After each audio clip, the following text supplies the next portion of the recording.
Hello, this is Mrs. Coffee. I am going to show you an example of convection heating today, or thermal transfer by convection.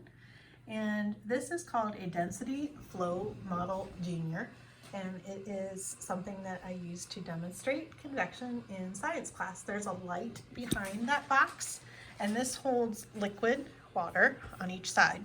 So on one side I've labeled is going to have the cold water, and the other side will have the warm water. And I'm going to make sure that you can see the difference because I will have food coloring to color the water. So blue is going to represent the cold water, and red is going to represent the warm water. So I am heating up water in my electric tea kettle for the warm water side, and the cold water side is going to be using ice water that's in my pitcher right here.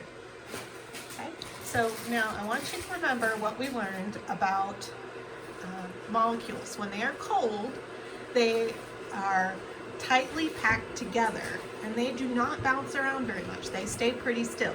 But when we have molecules that are hot or warm, they spread apart and they bounce around or vibrate.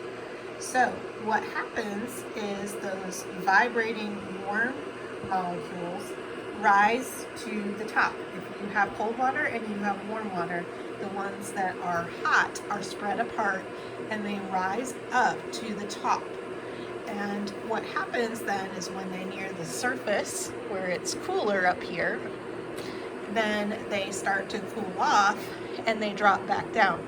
So what I want you to notice is that circular shape that will start forming in our density flow model junior, because the cold water is going to sink to the bottom and the warm water is going to rise to the top.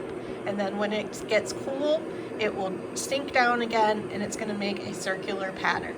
All right, so I think our water is pretty warm. And so I'm going to start pouring them in on each side.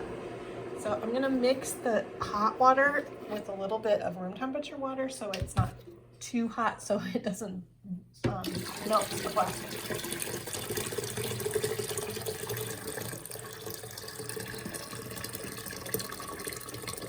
I'll show you what I'm doing in just a second. Okay. So this pitcher has warm water in it. Yep, it's nice and warm. And this pitcher over here has the cold water. So I'm going to go ahead and pour them in on each side at the same time, and then we'll add the food coloring.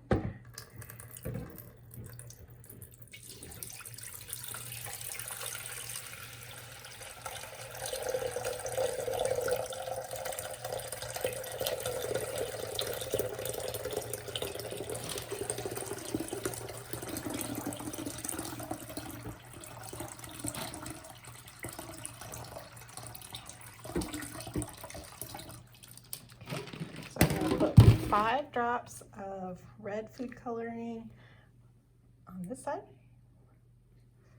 That might be a little bit more than 5. It kind of dripped in. And then I'm going to put 5 on this side. Okay, so you can see that they are separated right now. This is the cold water. Remember, it's blue to represent cold, and then this side is the warm water, and it's red. So right now they are separated out. But what I'm going to do is I'm going to release this part in the middle. And then I want you to watch, because that cold water, which is more dense, it's going to flow underneath the warm water, and the warm water will rise. And then as it cools off, it's going to make a circular pattern, which is convection heating. So are we ready?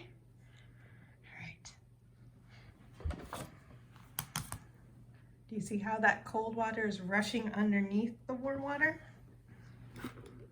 Move this out of the way. Kind of looks like a sunset. So pretty. Let me turn off my overhead light so you can see a little bit better.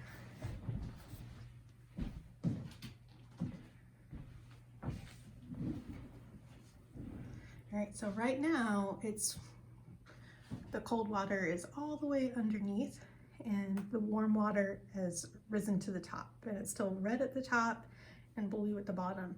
But if we wait long enough, you'll see that that red water is going to drop down and turn into colder water, and the blue water, as it warms up, will rise to the top, and it'll make a circular pattern of heating, which is convection heating.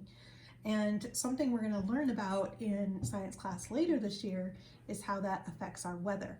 When we have two different air masses that meet, and we have the cold, dense air, which is from a cold front, then it will glide underneath the warm front, and it will cause storms.